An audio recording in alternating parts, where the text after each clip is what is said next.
a beaucoup de nos frères et sœurs qui sont là-bas en train d'adorer aussi notre Dieu. Donc, nous sommes ici pour louer le nom de Dieu, pour lui dire merci pour tout ce qu'il a fait pour nous.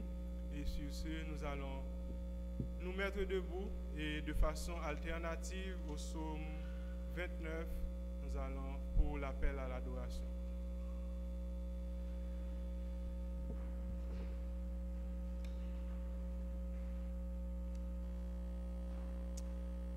Appel à l'adoration, psaume 29.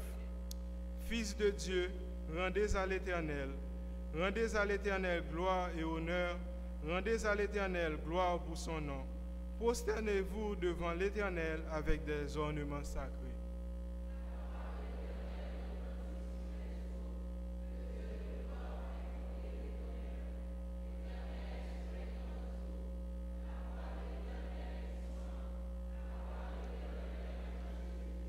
La voix de l'Éternel brise les cèdres. L'Éternel brise les cèdres du Liban. Il les fait bondir comme des veaux, et le Liban et le Sirion comme de jeunes buffles. La voix de l'Éternel fait jaillir des flammes de feu.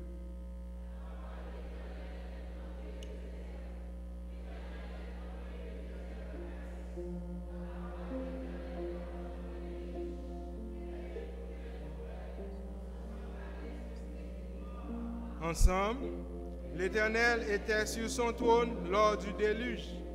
L'Éternel sur son trône règne éternellement. L'Éternel donne la force à son peuple. L'Éternel bénit son peuple et le rend heureux. Amen. 163.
Vous qui sur la terre habitez. Le numéro 1.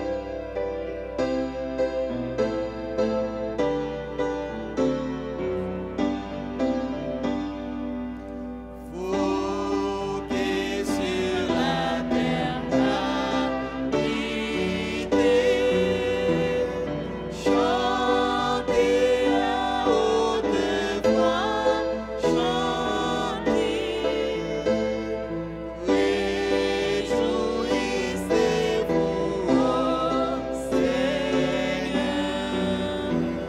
Seigneur, par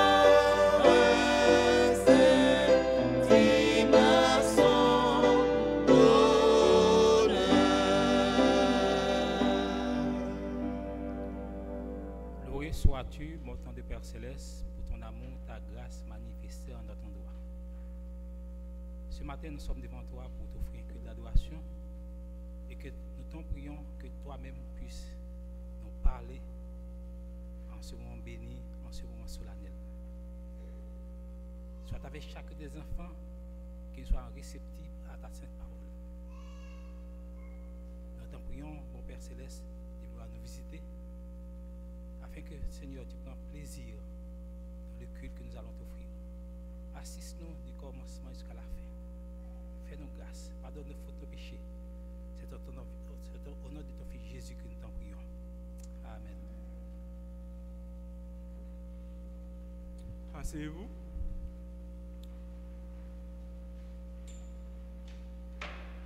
Frères et sœurs, est-ce que l'Éternel vous a visité cette semaine? Amen. Donc alors je vois que l'atmosphère est un peu figée, même tendue. Donc alors nous allons ensemble chanter au numéro 148. Ainsi nous allons dire à notre frère ou à notre sœur que l'Éternel nous a fait du bien cette semaine. Donc alors chantons au numéro à qu'il est beau et puis nous allons nous déplacer pour saluer nos frères et sœurs.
Maintenant, nous allons nous lever et chanter avec vie au numéro 32 des hymnes et louanges.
la lecture de la parole de Dieu dans le livre des Psaumes au chapitre 27, des versets 1 à 6.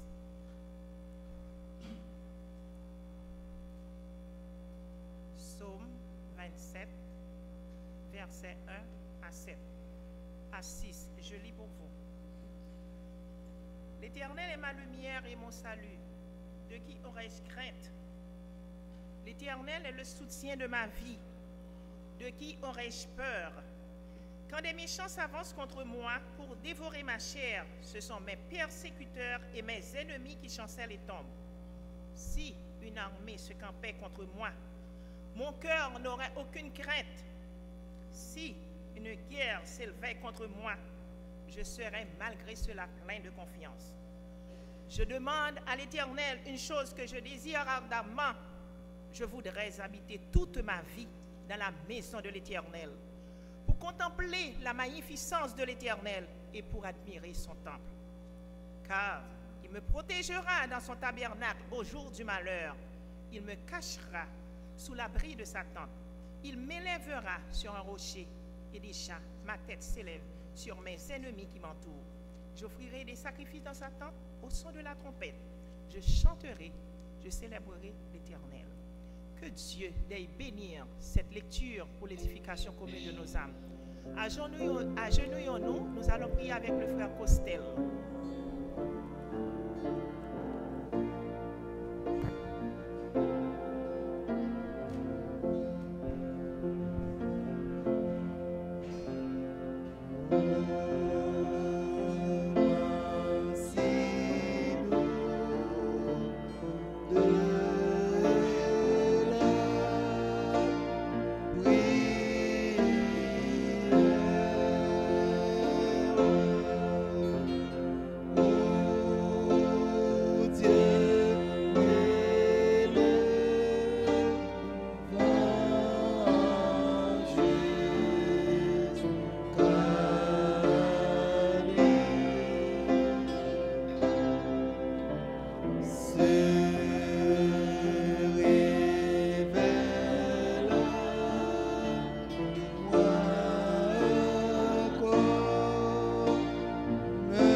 Dans ta maison, où pouvons-nous trouver protection si ce n'est qu'en toi, Seigneur?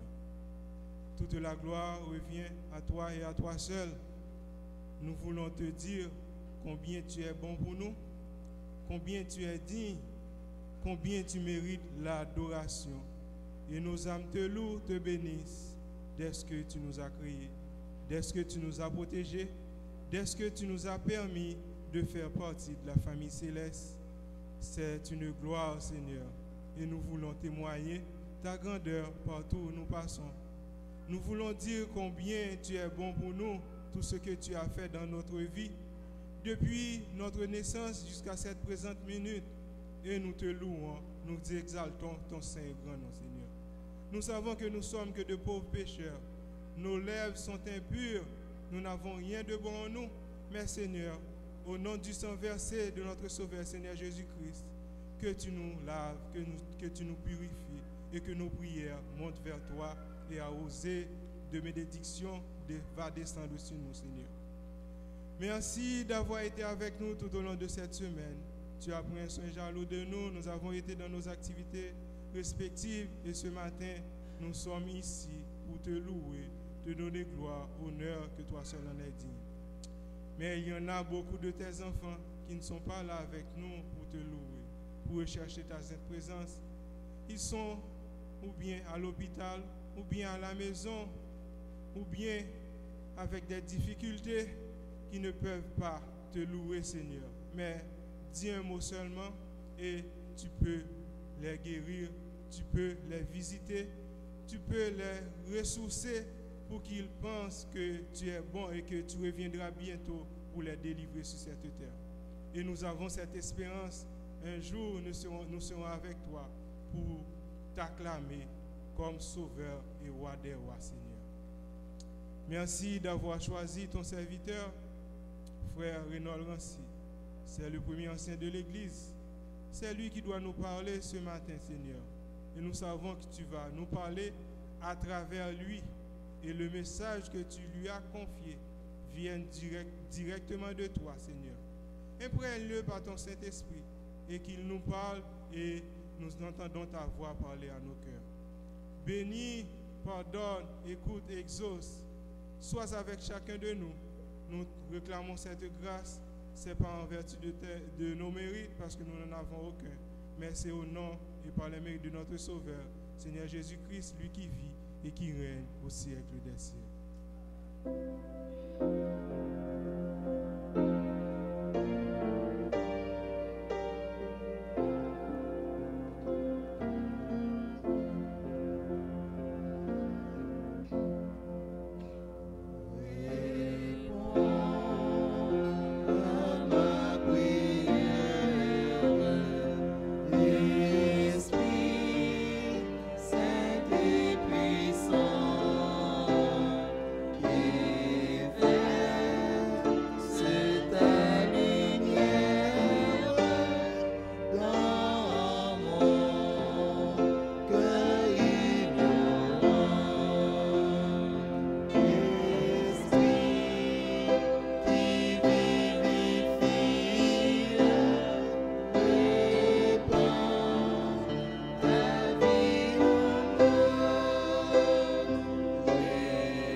Service de fidélité.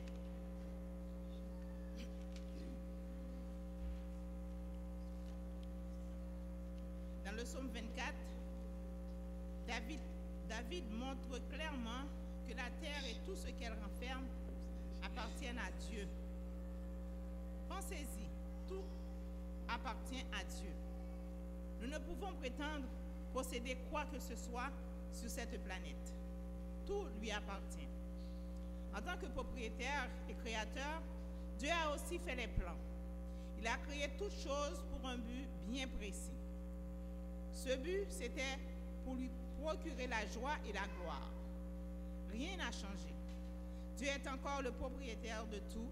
Il désire encore que sa création lui procure la joie et que ses enfants se réjouissent de sa création. Une façon de bénir Dieu qui nous a tant bénis, c'est de lui apporter sa dîme et nos offrandes d'action de grâce. Pour prouver notre reconnaissance à Dieu, nous allons nous débourser pour pouvoir remplir les sévices, pendant que les diacres et les diaconesses vont passer dans l'air. Maintenant, le groupe de chant va chanter le chant approprié. Le numéro 190. Nous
notre Créateur, encore une fois.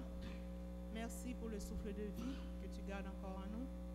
Merci pour le travail que tu donnes à beaucoup de tes enfants pour pouvoir contribuer dans l'œuvre du salut des âmes et de la prédication. Et merci pour le souffle de vie que tu continues à garder en nous. Nous voulons te dire, Seigneur, il y a beaucoup de tes enfants qui cherchent du travail, qui aimeraient bien contribuer, mais qui cherchent du travail, qui n'en trouvent pas. Dans ton grand amour infini, nous te demandons, Seigneur Dieu, de les bénir, d'ouvrir des portes pour eux, afin que eux autres aussi puissent participer dans cette belle œuvre. Bénis ton Église, que ton amour puisse demeurer en nous, afin que nous puissions partager cet amour avec tous ceux que nous rencontrons.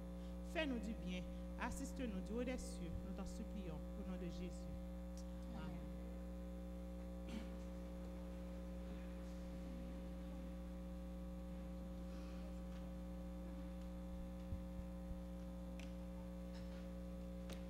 Comme à chaque sabbat, l'Église est fière, se sent heureuse aussi d'accueillir nos amis visiteurs qui nous honorent par leur présence. Est-ce qu'il y a des amis visiteurs qui nous visitent ce matin, qui sont là parmi nous pour adorer le grand Dieu de l'univers? Est-ce qu'il y en a? Donc, alors il n'y en a pas, donc alors ce sont tous des membres d'église. Amen. Ah, il y en a deux. Alors vous pouvez rester debout. Restez debout. Amen. Amen. Amen. Donc, nous sommes extrêmement contents de pouvoir vous accueillir ce matin. Donc alors à chaque fois, vous sentez le besoin de venir adorer le Dieu de l'univers avec nous. Donc alors, la porte de l'église sera grande ouverte pour vous et la place que peut-être vous êtes assise sera votre place. Alors, que Dieu vous bénisse. L'église, comment nous devons saluer nos visiteurs? Amen. Que Dieu vous bénisse. Amen. Vous pouvez vous asseoir. Comme vous savez, frère Wilner Rigueur a parlé tantôt, c'est concernant la semaine de prière du diaconat. Donc, frères et sœurs, l'Église compte sur vous et nous vous attendons dès demain soir à partir de 7h30 à l'Église Val-d'Ombre. Et toute la semaine, nous serons là. Il y aura beaucoup de frères, peut-être de sœurs qui vont apporter des messages. Alors, venez passer un moment en prière. Donc, alors, n'oubliez pas, laissez la télévision, venez. Nous allons passer ce moment en prière pour louer notre Dieu. Comme frère Wilner avait dit, le président des diacres ici, que c'est le réveil. Nous devons nous réveiller du sommeil parce que l'Éternel nous a dit que nous devons aller, que nous devons témoigner sa grandeur, que nous devons parler pour lui. Parce que quand Christ est parti, il nous a laissé un message. C'est d'aller témoigner son saint et grand nom. Mais avant tout, nous devons nous préparer. C'est dans l'unité, dans la prière que nous devons faire tout ce travail. Ce matin, nous avons le premier ancien de l'Église. C'est lui qui doit partager la parole de Dieu avec nous. Donc, il y a le moment de louange qui va se faire. Et juste avant, il y a aussi une présentation au temple. Donc alors, que Dieu vous garde et vous bénisse. Donc alors, nous allons demander à la famille d'avancer pour la présentation du bébé.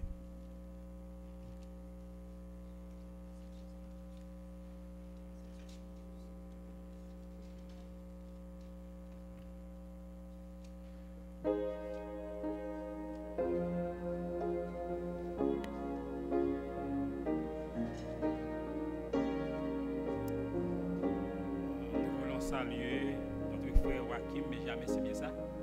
Et notre sœur Fichela Chéron Benjamin. Ok, l'enfant c'est Sarana Benjamin. Ok. Dans le texte que je vais vous lire ce matin, se trouve dans Psaume 127, le verset 5. S'il y a des gens qui sont proches de vous qui veulent avancer, maintenant ils sont priés d'avancer.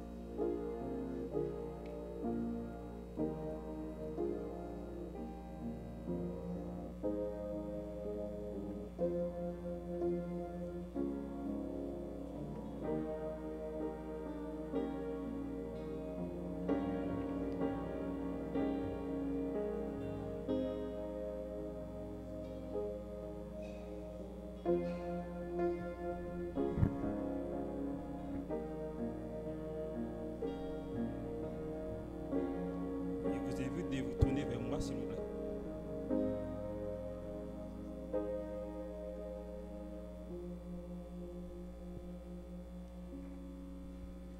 Et le texte que je vais vous lire ce matin, c'est très important.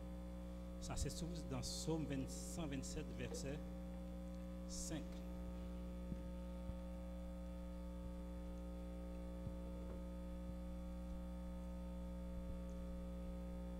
La parole de Dieu nous dit ceci. Voici des fils et des filles sont un héritage de l'Éternel. Le fruit des entrailles est une récompense. Et voici des fils et des filles sont un héritage de l'Éternel. Le fruit des entrailles est une récompense. Donc, vous savez que c'est Dieu qui donne les enfants. Et quand Dieu vous donne un enfant, donc l'enfant, bien que c'est vous qui l'avez conçu, c'est la mère qui l'a porté pendant 9 mois, mais la fille que Dieu vous a donnée, c'est un héritage à l'Éternel. En sorte que la fille, donc vous êtes le gardien de la fille, mais c'est l'enfant de l'Éternel.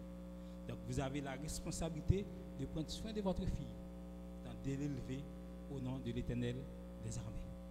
Vous savez que vous vous rappelez l'histoire de Moïse. On dit tout le temps Moïse sauver des eaux. À un certain moment donné, Dieu voulait, et Pharaon voulait mettre le peuple des Hébreux en esclavage. Il a donné l'ordre maintenant de tuer tous les enfants mâles. Qu'est-ce qui est arrivé quand Moïse est né? Dans sa mère, elle avait gardé pendant 3 mois.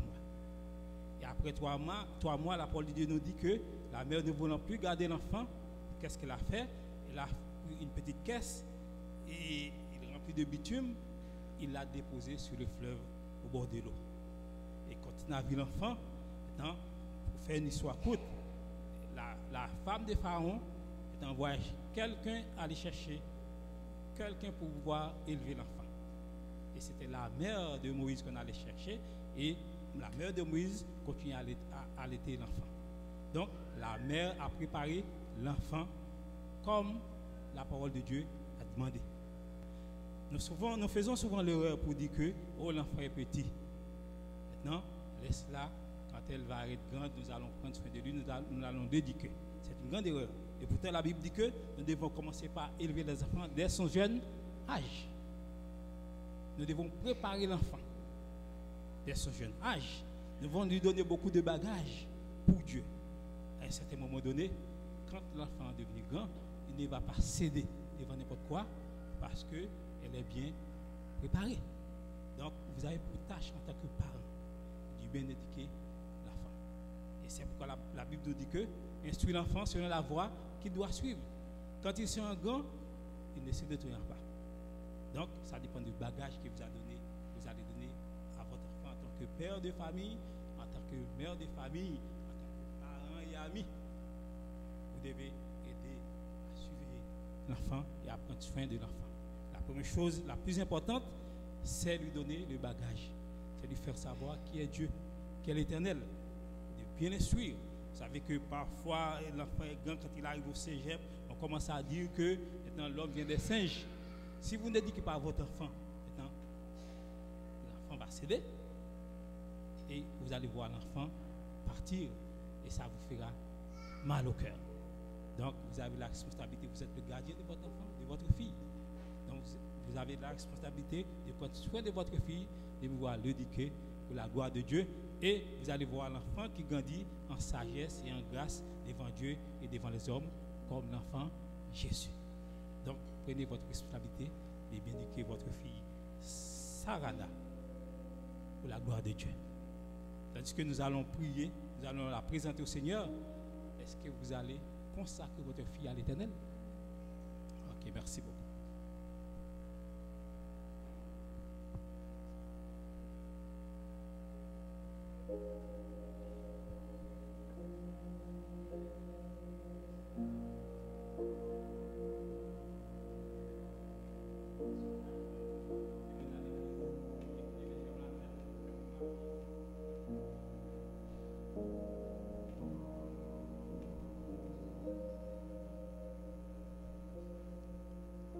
Seigneur éternel, notre Dieu, notre Père, ce matin, nous voulons te louer. Nous voulons te rendre des actions de grâce pour ton amour, ta miséricorde envers nous. Oh, spécialement, nous présentons devant toi une fille, Sarana. Donc c'est toi qui donnes des enfants aux parents. C'est toi qui l'as conçu, Seigneur éternel. En ce moment, nous voulons te la remettre entre tes mains. Afin de prendre soin d'elle et qu'elle grandisse, mon Père Céleste, en sagesse, en grâce devant toi et devant les autres. Que tu accordes à Sarana une bonne santé, qu'elle soit intelligente pour toi, et quand elle sera grande, qu'elle devienne un pilier pour ta cause. Et pour ce faire, Seigneur éternel, tu as donné à Sarana un père, une mère et des entourages. Que nous t'en prions que toi-même tu puisses aider ses parents à obtenir beaucoup de bagages de toi, à utiliser ta sainte parole, à savoir comment elle devra prendre soin de Sarana, comment elle devra l'éduquer selon ta sainte parole. Bénis le Père, bénis la Mère, ton Père Céleste, afin qu'ils se mettent ensemble pour bien pouvoir éduquer l'enfant que tu lui as confié. Car tu lui as dit, ils sont les gardiens de cette fille. Parce que personne ne peut donner ce qu'elle n'a pas. Le Seigneur donne-leur beaucoup de bagages spirituels. Et selon ta parole, qu'ils puissent élever ça pour ta cause. Et que partout où il passe, en voyage, quel que soit le lieu où il est, ils doivent savoir que cet enfant appartient à toi et qu'ils ont pour devoir de l'élever selon ta sainte volonté. Bénis les parents, bénis ceux qui les entourent, les proches, Seigneur éternel. Encore une fois de plus, pose ta main sur Sarana et qu'elle vive pour toi et pour toi seul. Bénis-la abondamment, accorde une bonne santé, permets au Dieu qu'elle puisse faire la joie de ses parents. Qu'il en soit ainsi, Père, nous te clamons cette grâce au nom par les mérites de ton Fils Jésus, qui vit et demeure dès à présent au siècle des siècles. Amen.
Chers frères et sœurs, encore une fois de plus, bonjour.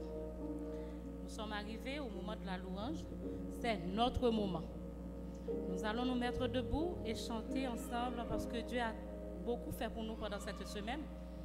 Nous allons lever et chanter ensemble au numéro 261. 261. 261.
Avec le numéro 18, dans le livret bleu, le numéro 18. Quelle assurance!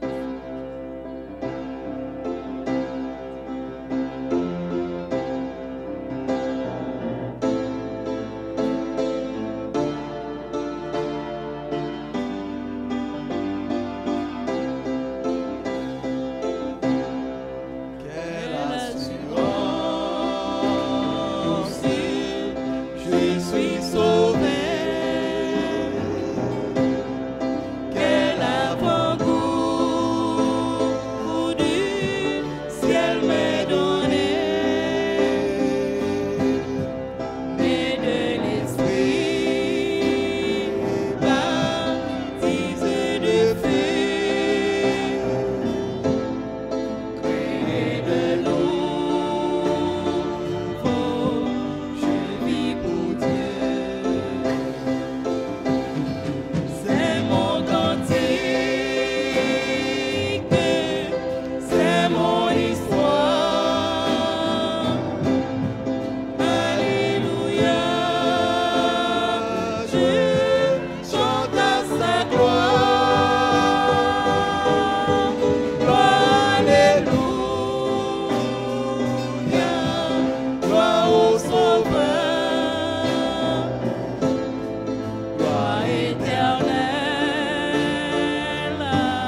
suis joyeux. Déjà mon nom est inscrit aux cieux. L'amour céleste remplit mon cœur. Depuis mon âme au Sauveur. C'est mon cantique, c'est mon histoire. Alléluia, je chante à sa gloire. Alléluia, gloire au Sauveur. Gloire éternelle à mon Rédempteur.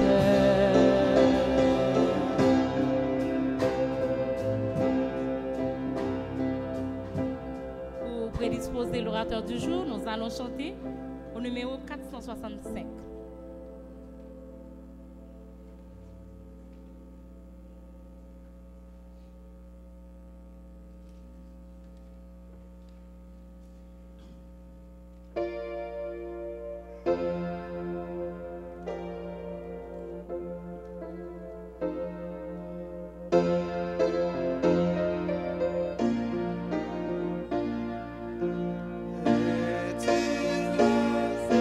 Rempli de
Bien-aimés frères et sœurs, chers amis, bonjour et bon sabbat. Qu'il fait toujours bon d'être dans la maison de Dieu pour l'adorer en esprit et en vérité. Oh, ce matin, j'associe ma voix à celle de David pour dire, oh, voici, oh, qu'il est agréable, qu'il est doux pour des frères de demeurer ensemble. C'est comme l'huile précieuse qui, répandue sur la tête, descend sur la barbe d'Aaron, qui descend sur le bord de ses vêtements. C'est comme la rosée de l'Hermon qui descend sur les montagnes de Sion, car c'est là que l'Éternel envoie la bénédiction, la vie pour l'éternité. Amen. Donc à la maison de Dieu, nous sommes heureux. Et c'est là que l'Éternel envoie la vie pour l'éternité, la bénédiction pour l'éternité. Quand nous sommes au pied du Seigneur, nous sommes en sécurité. Voilà pourquoi jour après jour, nous devons être toujours auprès du Seigneur. Et quand le Seigneur nous a donné son jour de repos le jour, nous devons nous réunir pour être ensemble pour l'adorer. Nous devons être là, car Dieu est là parmi nous. Donc ce matin, nous allons inviter Dieu à nous parler. Donc, que je sois un canal par lequel il veut se servir de moi pour parler tout d'abord à moi et à son peuple. Juste avant, nous allons nous incliner pour une prière.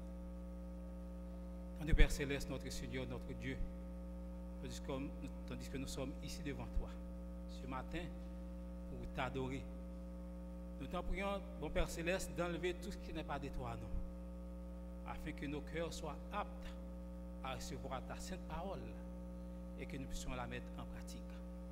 Et comme nous puissions dire, comme ton serviteur a dit, et parle, ton serviteur écoute. Que nous t'écoutons ce matin. Par ton Esprit Saint, inspire-nous. Nous déclamons cette grâce au nom de ton Fils Jésus. Amen. Une légende orientale évoque l'histoire de choléra, parti en voyage à dos de chameau. Au cours de route, choléra rencontra un bédouin. C'est un arabe nomade qui voulut savoir où il allait. Et choléra répondit, je m'en vais dans un pays en Orient, tuer 20 000 personnes. 20 000 personnes, c'est beaucoup. Et selon la légende, le bédouin rencontra de nouveaux choléra un peu plus tard et lui fit la remarque suivante. Et choléra, tu m'as menti. Car ce ne sont pas 20 000 qui sont morts, mais 100 000. Et choléra répliqua, j'en ai tué 20 000. Mais c'est la peur qui a tué les autres. Moi, j'avais dit j'avais tué 20 000, j'ai tué effectivement 20 000. Mais c'est la peur qui a tué les autres, c'est-à-dire les autres 80 000. Ce n'est pas moi qui les ai tués, mais c'est la peur. Bien-aimés frères et sœurs, chers amis, à notre époque postmoderne, la peur ou l'inquiétude est de plus en plus présente face aux catastrophes et aux épidémies. Le monde en général est insécure. La science et la technique, malgré leur progrès gigantesque, semblent incapables de maîtriser la situation. Regardez ce qui se passe autour de nous.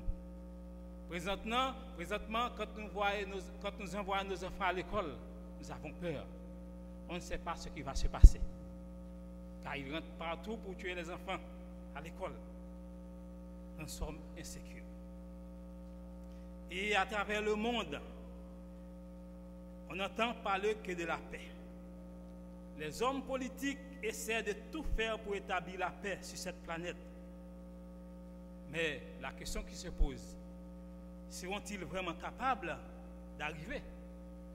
Je dirais non. Et tout cela m'a porté à avoir plus de confiance dans la parole de Dieu en constatant tout cela. Lorsque la Bible nous dit dans 1 Thessaloniciens 5, verset 3, quand les hommes diront paix et sûreté, alors une ruine soudaine les surprendra comme des douleurs de l'enfantement surprennent une femme enceinte, et ils n'échapperont point. Les hommes parlent beaucoup de paix. Plus ils parlent de paix, plus les crimes augmentent. Donc, je dirais que le monde est insécure. Et la peur ou l'inquiétude est devenue une grave maladie de nos jours. De nos jours, frères et sœurs, la peur enveloppe les nations et les individus du découragement, de la nervosité, des soucis, de la colère et de la haine. Et personne n'est épargné. Il y a certains qui craignent le noir. Quand il n'y a pas de lumière dans une chambre, c'est noir, il y a personne, il y a des gens qui ne vont pas rentrer car ils ont peur le noir. D'autres ont peur le lieu public, l'inconnu, l'échec. D'autres ont peur la surpopulation, l'avenir et la souffrance ou même la mort. Donc, il y a peur de vivre seul, il y a des gens qui ont peur de vivre seul. Peur de perdre votre emploi, peur de perdre votre maison, car on a travaillé très dur. Personne n'aimerait perdre leur maison. Peur de ne pas réussir. Il y en a d'autres qui ont peur de ne pas cocher le visa pour pouvoir séjourner dans ce pays. Et il y en a d'autres qui ont peur de la maladie. Donc à ce moment-là, nous sommes tombés dans l'inquiétude. Nous sommes tombés dans la peur. Parfois, il y a des gens qui travaillent 3, 4, 5, 10 ans. Et ils ont constaté que les dépenses sont beaucoup plus élevées que leurs revenus.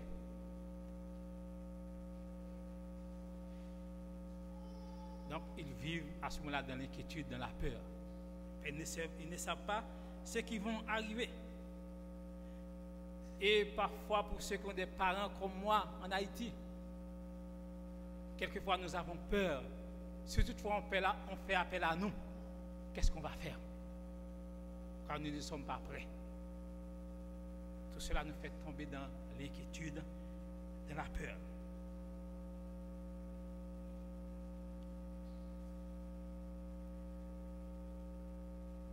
Vous savez, quelqu'un a dit ceci: l'inquiétude ou la peur n'y ôte jamais les problèmes de demain, mais elle ne fait que miner la force d'aujourd'hui. Et un autre l'a défini ainsi: l'inquiétude, c'est comme une sensation de puissance. Les pieds ne peuvent pas contenir les poids du corps. Donc, lorsque vous avez des problèmes, la peur ou l'inquiétude ne résout pas le problème, mais permet plutôt que le problème soit dégénéré. D'ailleurs, l'inquiétude produit beaucoup de maladies. Parfois, on peut tomber dans la dépression. Il y a des gens qui ont eu la maladie qu'on appelle diabète, le sucre, mais il y a toujours des exceptions à la règle. Donc, quand on tombe dans l'inquiétude, dans la peur, on peut dépenser beaucoup d'argent, prendre beaucoup de médicaments, mais à ce moment-là, sans aucun résultat. Tout simplement parce que le mental n'est pas guéri. Mais aussitôt que le mental est guéri, donc le corps va être guéri aussi. Donc oui, ces peurs, chers amis, frères et sœurs, nous troublent. Et ces peurs troublent notre sommeil. Elles nous rendent malheureux. Elles peuvent même entraîner à la mort. Mais le message de Dieu est pertinent pour notre époque. Ne l'oublions pas. Donc, Dieu nous traite selon nos besoins les plus élémentaires. Et lorsque nous nous retrouvons démunis, incapables de faire face à l'épreuve, comme Abraham, Isaac, nous entendons la voix de Dieu qui nous dit: ne crains point, car je suis avec toi. C'est la promesse de Dieu. Dieu nous dit toujours: ne crains point, car je suis avec toi. Donc, vous vous sentez impuissant devant un problème. Même si le problème est plus haut et plus gros que vous, mais sachez que Jésus, que nous servons, est plus haut et plus gros que nos problèmes. Le monde cherche des solutions. Ailleurs, dans certains de livres, sortent de presse aujourd'hui pour aider les hommes et les femmes à surmonter leurs peurs. On les y encourage à se détendre, à croire en eux-mêmes. Donc, chers amis, frères et sœurs, la maladie de peur, de l'inquiétude, qui vous empêche de dormir, la maladie de peur, de l'inquiétude qui vous empêche de vivre en bonne santé, qui vous fait rester toujours avec les mains à la mâchoire. Et parfois, nous sommes tellement inquiétés. Et cela m'est arrivé plusieurs fois. Je suis sur la route pour prendre une sortie. Je laisse la sortie. Après, je dis, mais qu'est-ce que j'ai fait là? Mais cette maladie, cette inquiétude qui nous empêche, qui nous fait perdre souvent notre exit, notre sortie. Ce matin, Dieu nous envoie 2 médicaments, 2 comprimés pour la peur, pour l'inquiétude.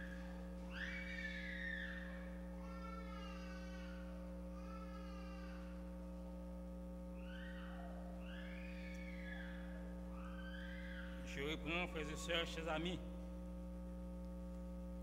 la peur qui nous enveloppe, l'inquiétude. Comme vous avez vu dans le bulletin, c'est marqué, le titre de votre bulletin, c'est quoi qui est écrit encore là-dedans? Si vous avez regardé le bulletin, vous allez remporter la victoire sur la peur. Et ce matin, Dieu nous envoie des pilules, des médicaments, 2 comprimés pour la peur et l'inquiétude.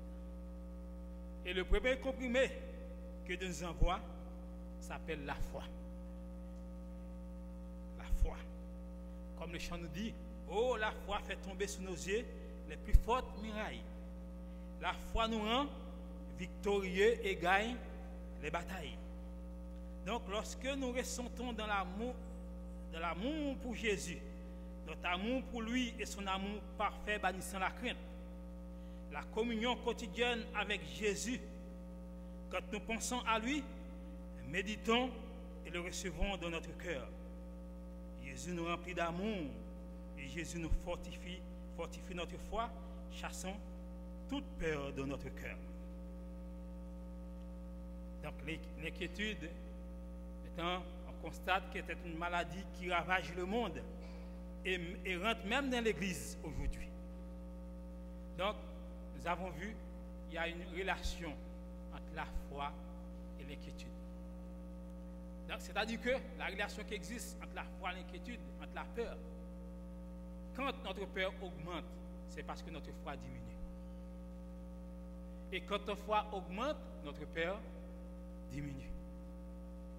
Donc, voilà pourquoi nous devons rester toujours attachés au pied de Jésus, pour que notre foi augmente. Car quand notre foi diminue, nous commençons à douter. Donc, vous vous rappelez que les disciples étaient seuls dans leur bateau, tout à coup lorsque l'orage éclata. Et il eut peur de chavirer. Et malgré dans l'obscurité, tandis qu'il était sur le bateau, il a vu quelqu'un marcher sur l'eau. Et ils n'ont jamais vu quelqu'un marcher sur l'eau, marcher sur le liquide. Donc, ils sont tombés de la frayeur. Ils commencent à écrier. Mais c'est un fantôme, c'est un loup-garou, il va nous manger. Ils avaient peur. Et tout à coup, Jésus leur a dit, n'ayez pas peur, rassurez-vous, c'est moi. Donc, quand Jésus a dit, rassurez-vous, c'est moi. Donc, il était confiant. Mais vous savez que Pierre, l'un des disciples les plus fougueux, Pierre demande à Jésus, il dit, Jésus, si c'est toi, ordonne-moi d'aller vers toi sur les eaux. D'ailleurs, frères et sœurs, chers amis, je relate ceci pour dire que c'était une erreur que Pierre avait faite.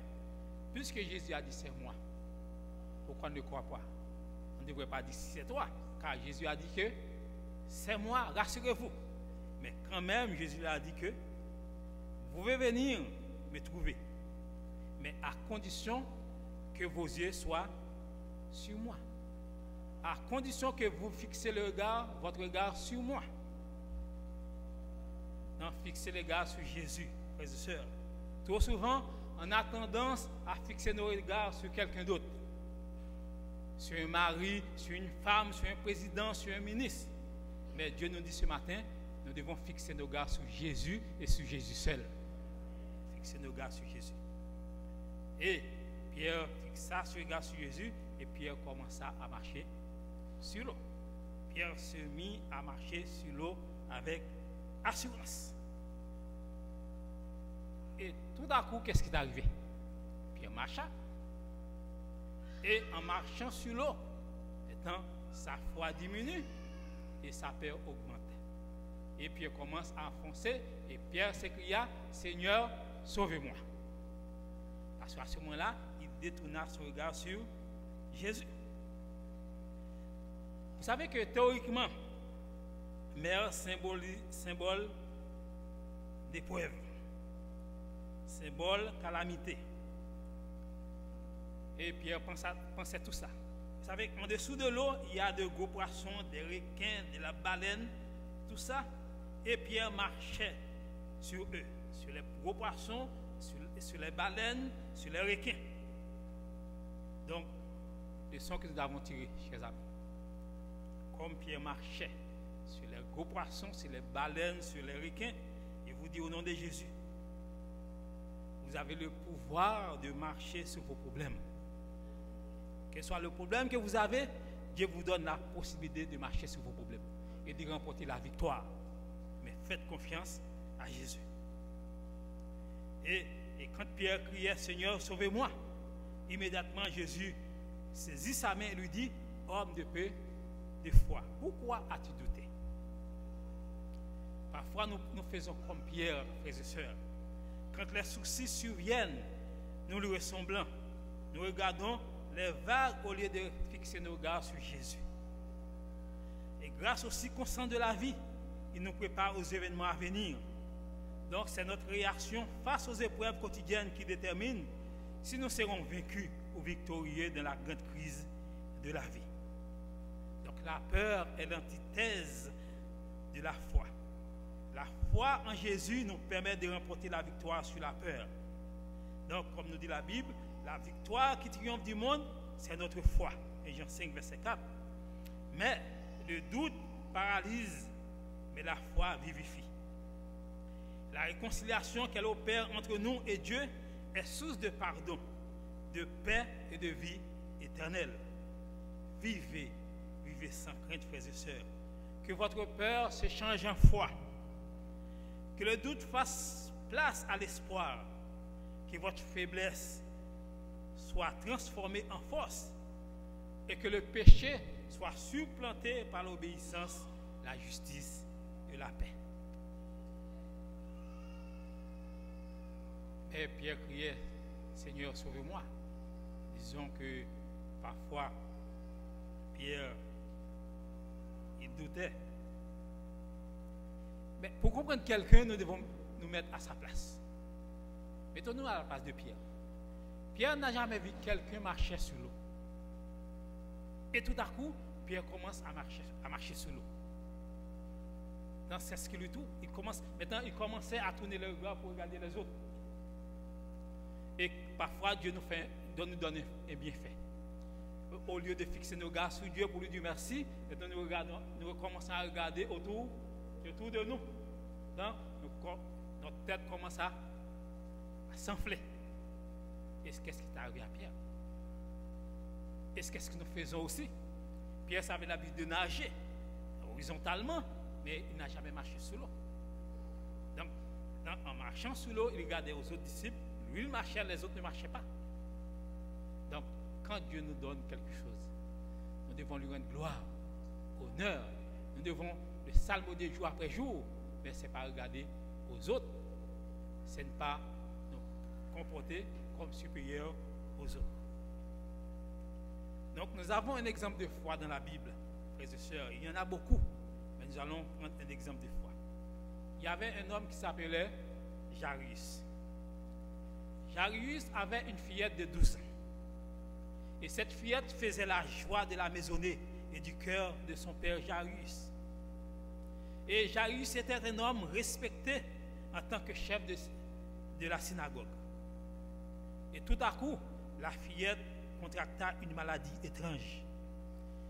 Jusqu'alors, débordante de santé, elle perdit rapidement ses forces. Elle maigrit et pâlit. Elle devint squelettique. Sa joie s'envola.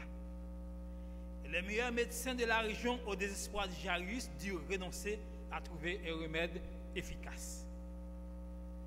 Et lorsque le dernier médecin quitta le chevet de la fillette, Jairus se sentit abandonné de tous. Il ne pouvait imaginer la vie sans celle qui était la lumière de ses yeux.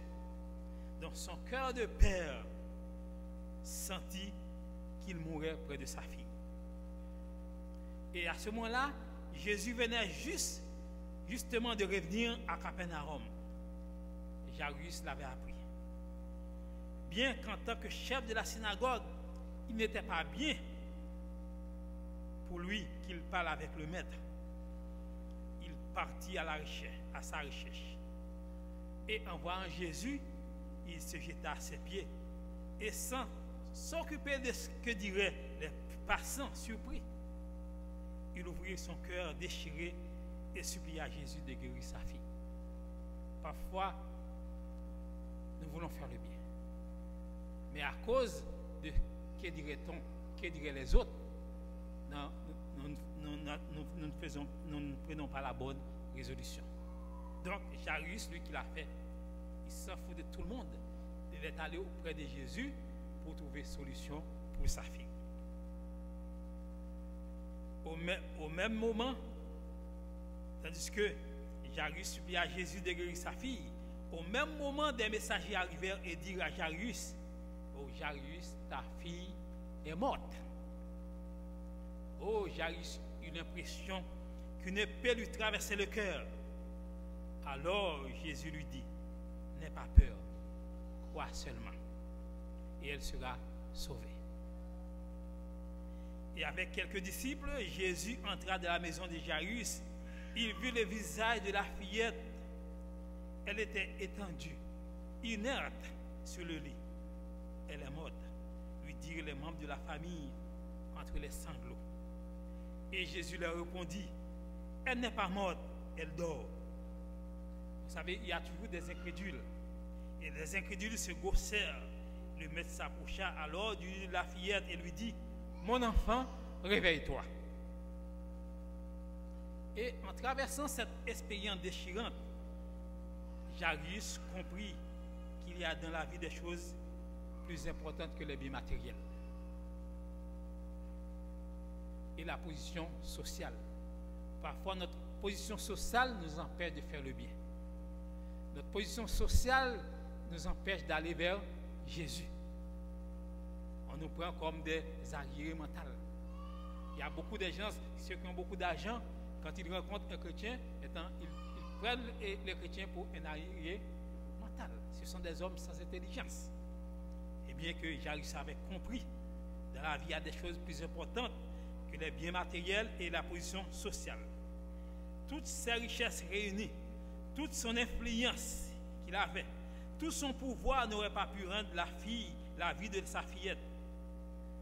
Et Jésus seul en avait le pouvoir. Et Jairus le crut de toute son âme. Donc c'est le même message que Dieu nous accorde ce matin. Crois seulement.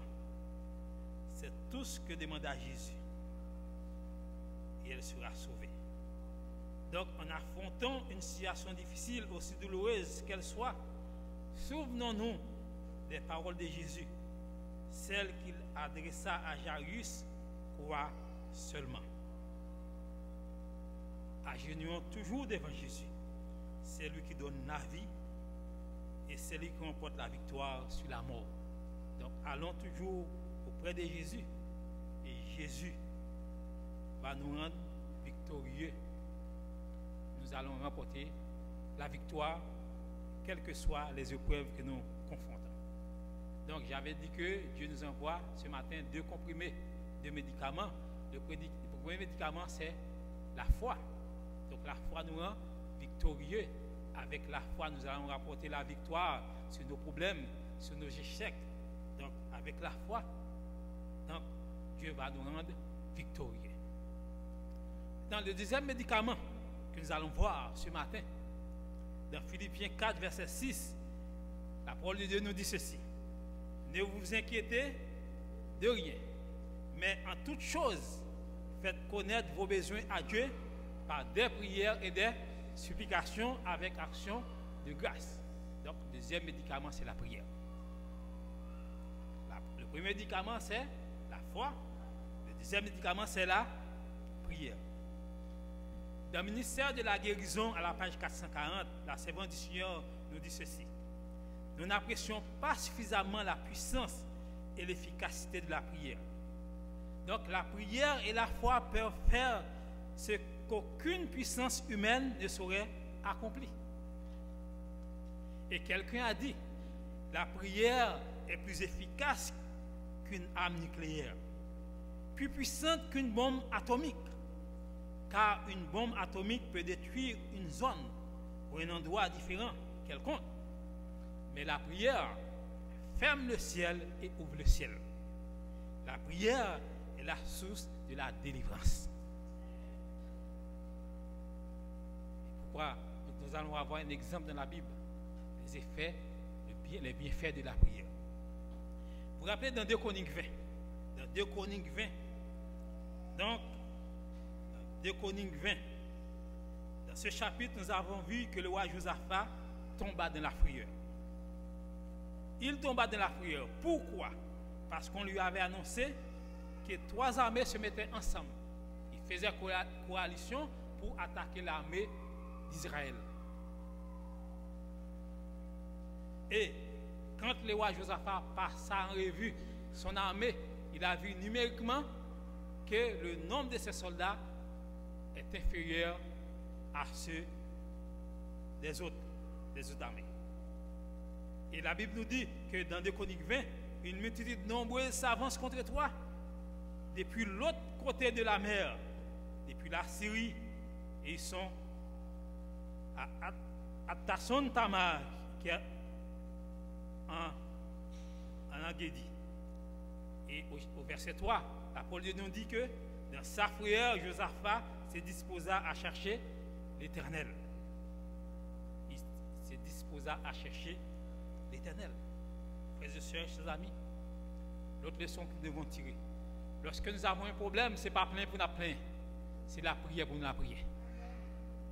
La prière, mais plaindre pas petit nous rien du tout. Le murmure ne va pas nous apporter des solutions. Quand nous sommes tombés en difficulté, pas plein by monde, c'est chercher face à l'Éternel par la prière. Et qu'est-ce que Josaphat a fait? Il avait un problème, au lieu de murmurer sans cesse, au lieu de parler à d'autres, à ses amis, la Bible nous dit il chercha l'Éternel. Alors qu'est-ce qu'il a fait? Au verset 4, nous avons vu que Judas s'assembla pour invoquer l'Éternel, et l'on vint de toutes les villes de Juda pour chercher l'Éternel. Donc au verset 5, la Bible nous dit que Josaphat se présenta au milieu de l'assemblée de Juda, de Jérusalem et de la maison de l'Éternel devant le nouveau parvis. Et voici la prière de Josaphat. Josaphat dit que, verset 6, il dit: l'Éternel Dieu de nos pères, n'es-tu pas Dieu de les cieux? Et n'est-ce pas toi qui domines sur tous les royaumes des nations? N'est-ce pas toi qui en a amené la force et la puissance et que nul ne peut résister? N'est-ce pas toi, ô notre Dieu, qui a chassé les habitants de ce pays et ton peuple d'Israël, et qui l'a donné pour toujours à la postérité d'Abraham qui t'aimait? Et ils l'ont habité. Ils ont bâti un sanctuaire pour ton nom, en disant: si nous survient quelque calamité, l'épée, le jugement, la peste ou la famine, nous nous présentons devant cette maison et devant toi, car ton nom est dans cette maison. Nous crions à toi du Seigneur notre détresse, et tu nous exauceras et tu nous sauveras. C'est la prière de Josaphat, et il croyait en l'Éternel. Même si les autres sont nombreux, mais Josaphat savait qu'il pourrait remporter la victoire grâce à la puissance de l'Éternel.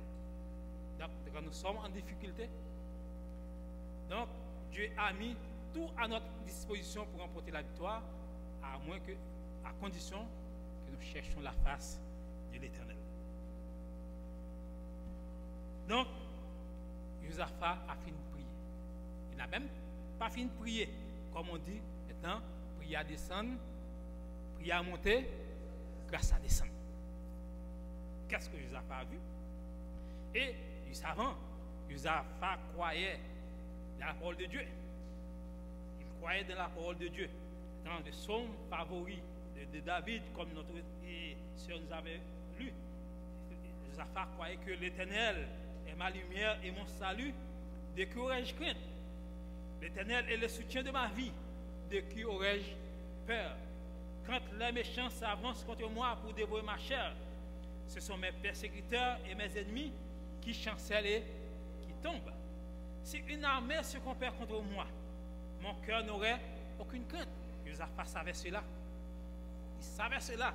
Si une armée se compare contre moi, mon cœur n'aurait aucune crainte. Si une guerre s'élevait contre moi, je serais malgré cela plein de confiance. Je demande à l'Éternel une chose que je désire ardemment. Je voudrais habiter toute ma vie dans la maison de l'Éternel pour contempler la magnificence de l'Éternel et pour admirer son temple. Car il me protégera dans son tabernacle au jour du malheur. Il me cachera sous l'abri de sa tente.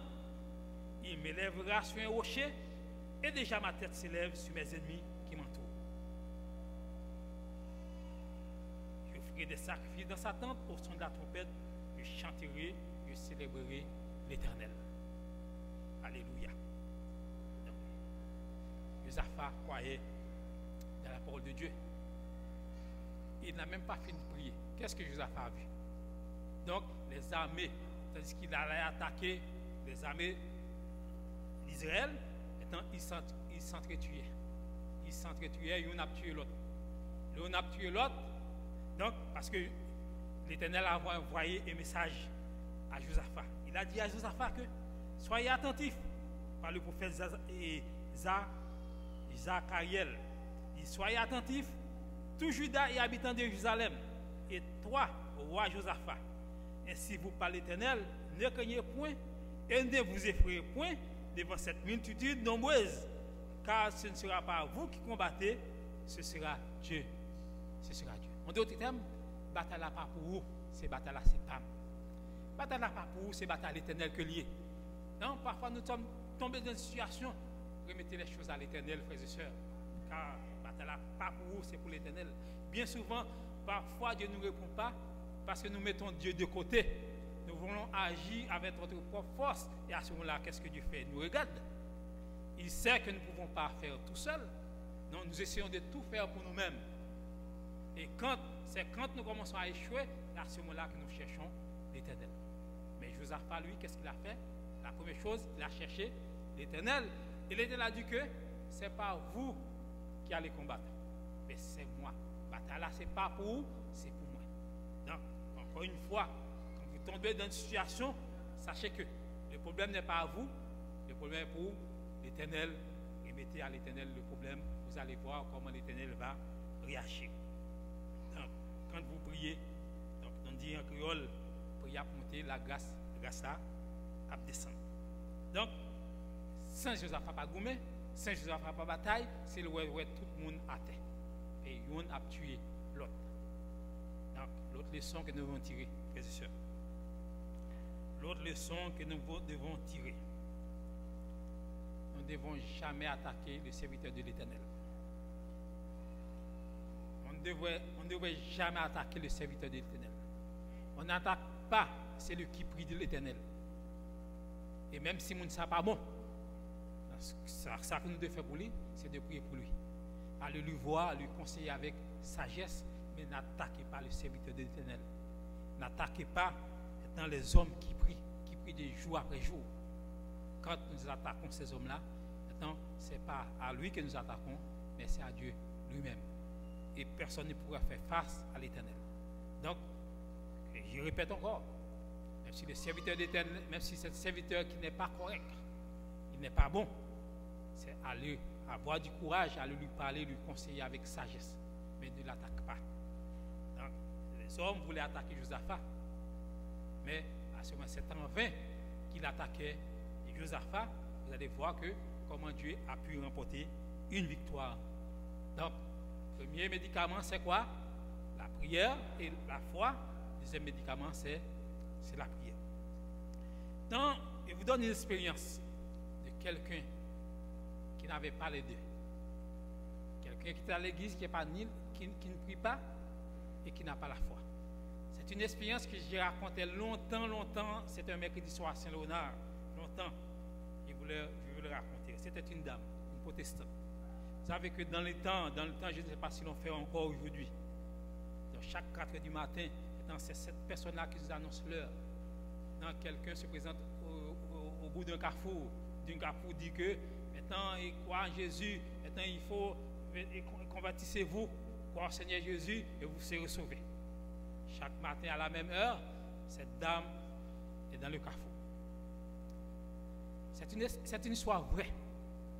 C'est une histoire très vraie. Je ne viens pas d'où cela s'est passé. Maintenant, chaque matin, cette dame se présentait là, convertissez-vous, croyez au Seigneur Jésus et vous serez sauvés.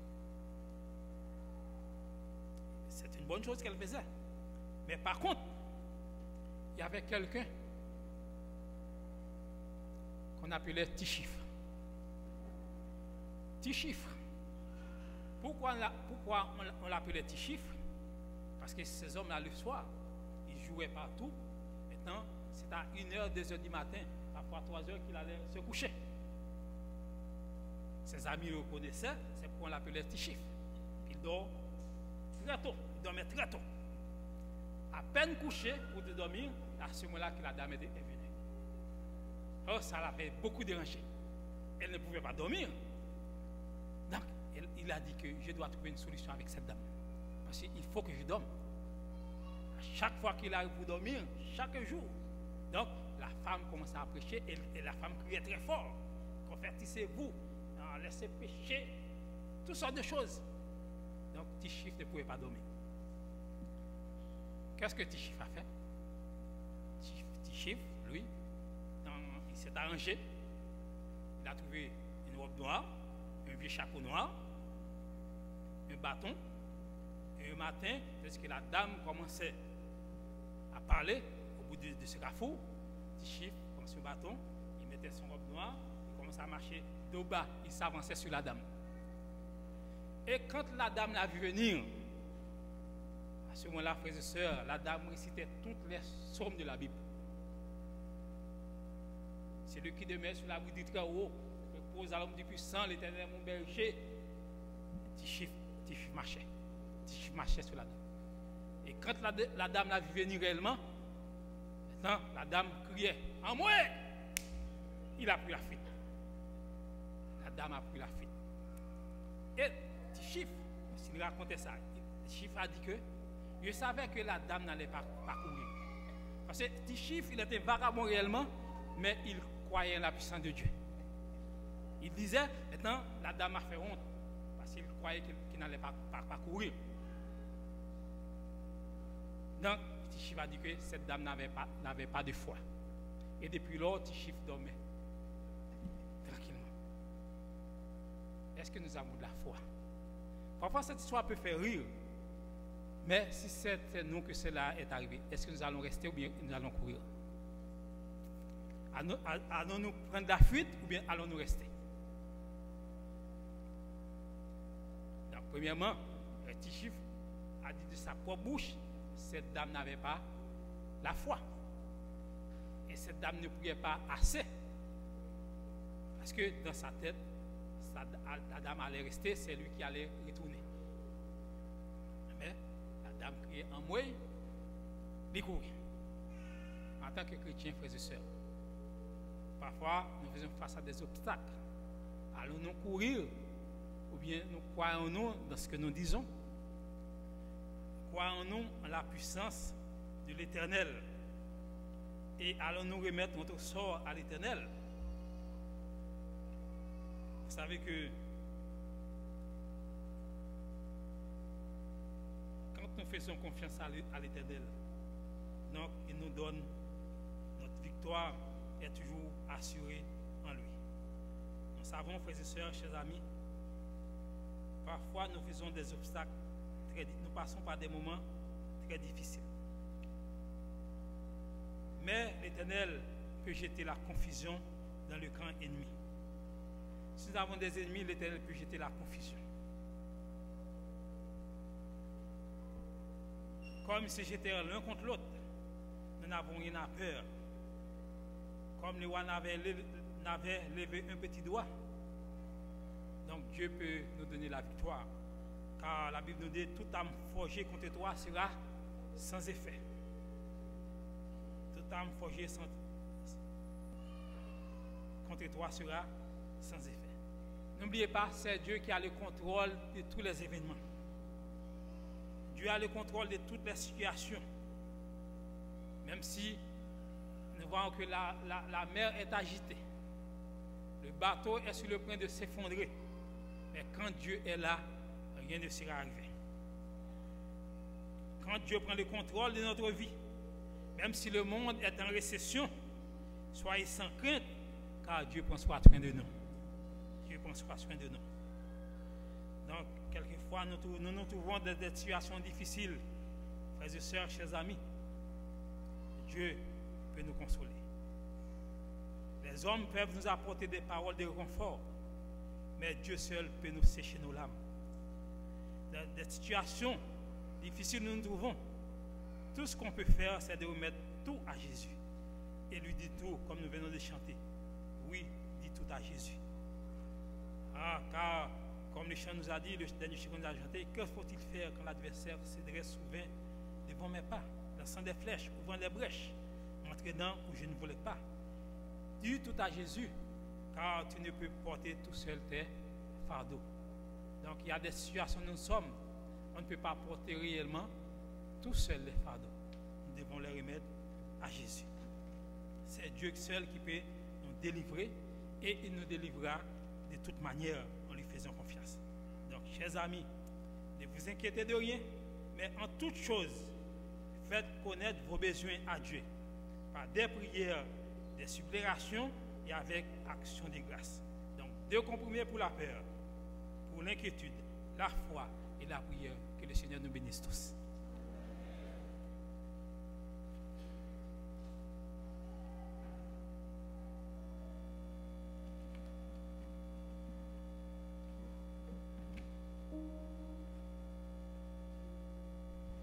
Amen, frères et sœurs. Donc, alors nous pouvons dire merci à notre Dieu. Il nous a visités ce matin. Il nous a rappelé qu'il y a deux médicaments. C'est la foi et la prière. Que Dieu nous garde. Donc, juste pour vous rappeler, donc, vous êtes invités tout de suite après le culte à descendre. Il y a un dîner qui sera servi spécialement pour vous. Le dîner a été préparé. Donc, alors, descendez après, vous allez manger. D'accord? Que Dieu vous garde. Nous allons nous mettre debout et ensemble nous allons chanter. Et que faut-il faire avec le groupe de chant? Le numéro 19 de notre livret bleu.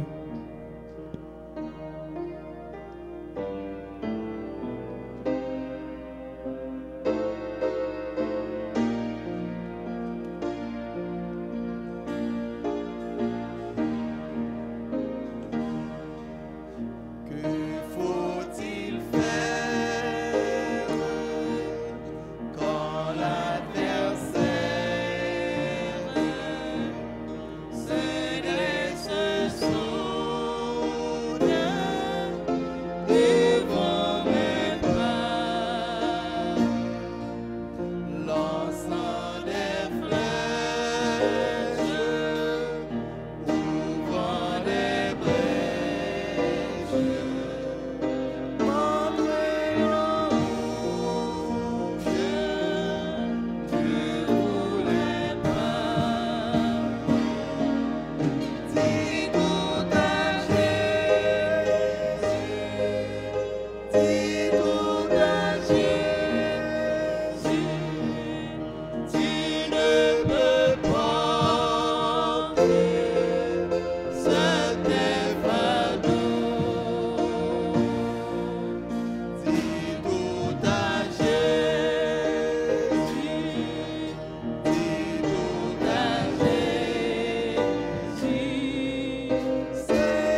Adorable Père Céleste, tu nous invites à dire tout à Jésus, car nous ne pouvons pas porter seuls nos fardeaux.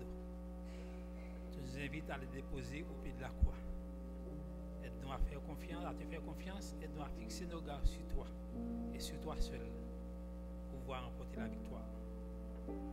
Que tu prends soin de nous, ton Père Céleste, que tu diriges notre vie. Tandis que nous allons sortir ici pour nous rendre chez nous, et avoir le contrôle sur nous, car tu as le pouvoir de tout contrôler, et en contrôlant tout, nous n'avons rien à peur, rien à craindre.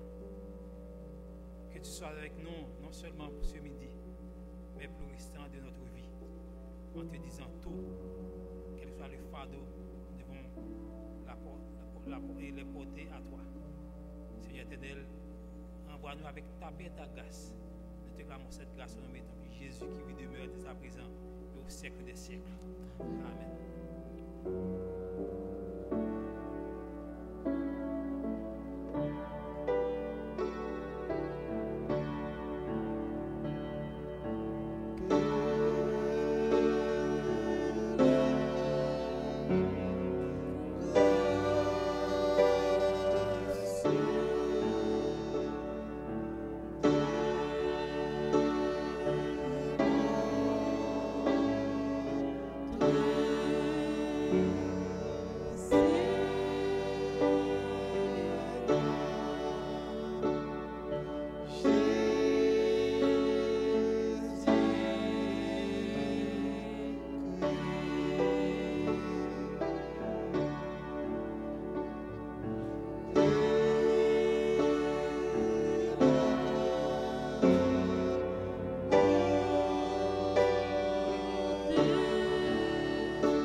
Pour la sortie, nous allons chanter ensemble.